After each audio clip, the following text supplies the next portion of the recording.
Bonjour Loïc. Bonjour Alex. Nous sommes très heureux aujourd'hui d'accueillir Loïc Soubeyran qui revient pour une nouvelle interview après une première intervention lors de la première semaine où on avait étudié un petit peu la trajectoire entrepreneuriale de Loïc à travers son expérience de TIDS et aujourd'hui de Launcher. Aujourd'hui, on va s'intéresser à un processus un peu différent puisque nous allons interviewer Loïc sur l'interface innovation et organisation. Voir un petit peu comment les innovations sont mises en place, à la fois sur TIDS et bientôt sur Launcher. Alors, première question, Loïc, quels sont les leviers à mettre en place pour créer et développer une innovation? Bonjour Eric. Donc les leviers à mettre en place. Donc bien évidemment, la réussite d'un projet tient à la qualité de l'équipe. Voilà. La première chose quand vous montez une société, si vous en avez les moyens, c'est d'essayer d'avoir des profils un peu seniors qui vont cadrer le projet, qui vont mettre des premières bases un peu solides sur le projet. Et ainsi, derrière, si vous avez une structure basée sur des personnes, au moins une personne un peu senior, derrière, vous pouvez faire venir des profils un peu plus juniors pour construire dessus. Donc ça, si vous en avez les moyens, il ne faut pas hésiter une seule seconde. Pourquoi? Parce que si on part avec l'idée de se dire « je préfère avoir 2 juniors à 30 000 euros, par exemple, sur du développement, plutôt qu'un senior à 60 000 euros, eh bien, je vous dis, on se plante royalement. Voilà. La différence, il y a un adage que je n'invente bien évidemment pas, mais la différence entre un développeur junior et un développeur confirmé, on dit qu'elle est, pour provoquer un peu, de 1 à 10. La différence entre un développeur confirmé et un développeur expert, elle est encore de 1 à 10. Donc, quand les budgets, ou quand vous avez la possibilité, quand vous avez les bons budgets, n'hésitez surtout pas, pour démarrer, à recruter du senior. Si vous n'avez pas les budgets, bien évidemment, vous ne pourrez pas le faire. Mais pareil, si vous commencez avec du junior, dès l'instant où vous avez le budget, il vaut mieux attendre d'avoir un peu plus de budget pour pouvoir se permettre de recruter un senior, plutôt que rapidement essayer de trouver un autre junior. Voilà. Donc ça, c'est le premier conseil fondamental, parce que derrière, à rattraper toutes les petites bêtises qui sont pas, ça coûte beaucoup plus cher. D'accord. Ok, donc essentiellement un problème RH, de recrutement à ce niveau-là. Ça, c'est pour le démarrage. D'accord. Ensuite, quand on est en croissance, oui. Et pour le cas, quand on regarde TIDS, en hyper-croissance, quelles sont les qualités d'une organisation pour faciliter, favoriser cette innovation et son développement? Il y a une bonne pratique à mettre en place. C'est grosso modo, de 0 à 20 personnes, vous pouvez avoir n'importe quel type d'organisation. Vous êtes suffisamment peu nombreux pour que la communication, vu qu'on est tous dans la même pièce, finalement, on ne sent pas trop de problèmes organisationnels fondamentaux. Donc, de 0 à 20, vous pouvez prendre n'importe quelle organisation, ça fonctionnera.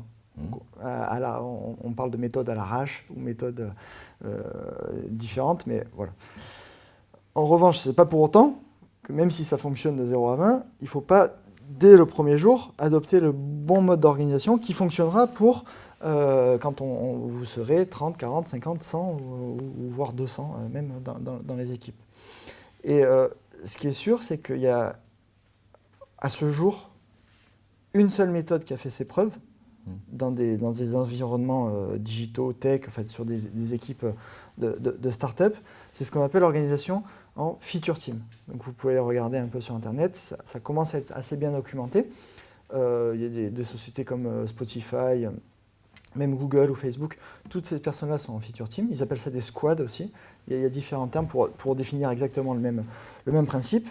C'est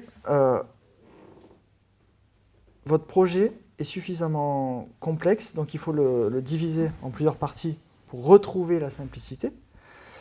Et vous constituez que des équipes de 8 à 12 personnes, ou un peu moins parfois, mais grosso modo c'est ça, 8 à 12 personnes, qui sont entièrement autonomes. Ça veut dire que du démarrage du projet, de l'idée même du projet à mener jusqu'à la mise en production et au retour utilisateur, c'est cette équipe-là qui est responsable de A à Z. Voilà. Donc, vous avez une capacité du coup, à développer qui est comme quand vous démarriez votre start-up.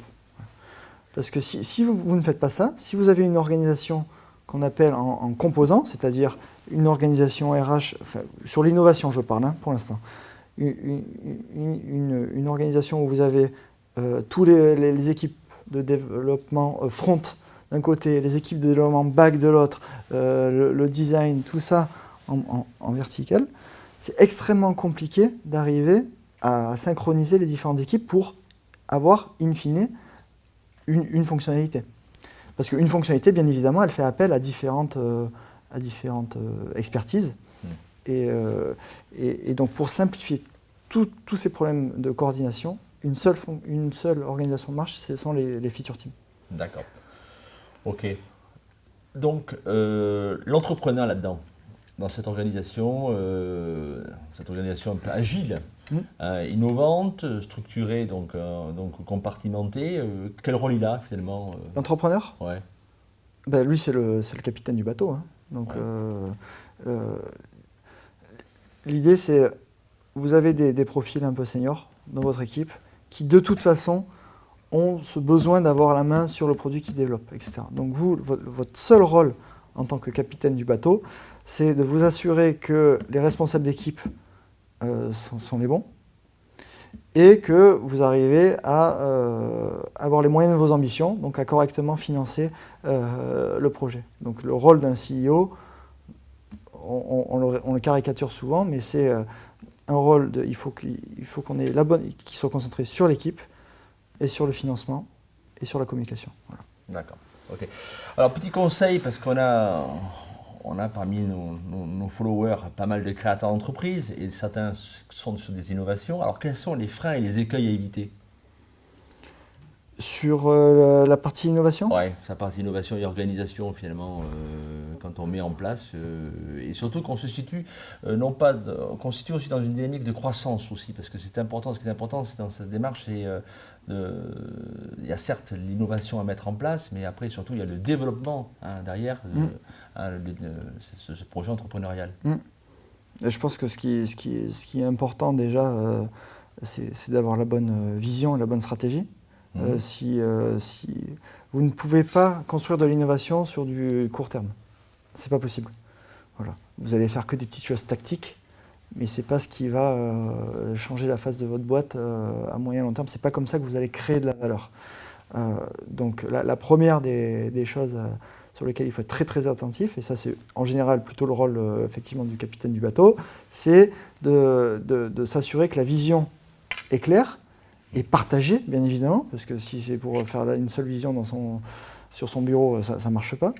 Donc s'assurer que la vision est claire, qu'elle est partagée et défendue par l'équipe, et que si elle est partagée et défendue par l'équipe, vous avez de grandes chances pour qu'elle ne bouge pas de facto toutes les 3 semaines. Quoi. Ça ne veut pas dire qu'il ne faut pas être capable de réagir très vite à un phénomène marché, mais là, pareil, si l'équipe comprend qu'il y a un gros problème à résoudre, ce seront les premiers à comprendre qu'il faut changer de cap, mais dans l'esprit, il faut le plus longtemps possible garder le même cap. Ne pas se défocaliser, etc. Et pour atteindre ce cap-là, justement, je parlais de ne pas se défocaliser, c'est très important. Quand on fait un projet, on a envie de tout faire déjà, parce que ça réfléchit très vite, et les idées se multiplient, nos propres idées, les idées des équipes, les idées des clients, les idées de tout le monde. Hein. Et on a vite, et je crois extrêmement peu au multitasking, déjà, au quotidien, mais même dans le sens d'une roadmap. On le dit très souvent, tout faire, c'est rien faire. Voilà. Donc il faut avoir une ligne de mire, s'y tenir, un cap. On a un projet à défendre, avec une vraie plus-value trouvée. Ça ne sert à rien d'essayer de faire des trucs à droite, à gauche qui vont faire perdre du temps de développement vont faire perdre du temps de communication, vont faire perdre du temps en visibilité auprès de l'extérieur, vont faire perdre du temps en support parce qu'après derrière il faut tout maintenir. Donc c'est la cata en fait. On ne se rend pas compte de l'impact, on ne se rend pas assez compte malheureusement, de l'impact d'un développement d'un produit qui n'est pas nécessaire pour la boîte. Voilà. Donc c'est vraiment rester le plus longtemps possible monoproduit. D'accord. Voilà. Ok. Finalement, vous écoutez, ça a l'air facile d'innover. Est-ce que c'est vraiment un profil qui est aujourd'hui courant, facile dans notre environnement? C'est pas facile. C'est pas facile. Il y a beaucoup de secteurs qui ont quand même été bien cadrés, bien quadrillés, etc. Mais c'est bien évidemment, heureusement, c'est encore possible, largement. Je pense qu'il faut avoir les écoutilles grandes ouvertes, essayer de se concentrer systématiquement sur des frustrations. Et je pense que les meilleures innovations, ce n'est pas forcément vous qui les pensez, c'est les clients qui vous les amènent ou c'est les gens de l'extérieur. Alors ça ne veut pas dire que c'est la manière dont les clients l'amènent enfin, c'est pas forcément les clients qui ont la bonne solution, mais si vous êtes très ouvert à ce que vous disent les gens, vous arrivez à capter des points de frustration à droite, à gauche, et c'est à vous, ensuite, d'essayer de faire la réconciliation de cette frustration plus cette frustration. Ah, mais si je fais ça, bouf, c'est parti. Et ça se fait bien. Ça se fait bien. Bon, écoutez, on va terminer cette note très optimiste. Merci Loïc. Merci Eric.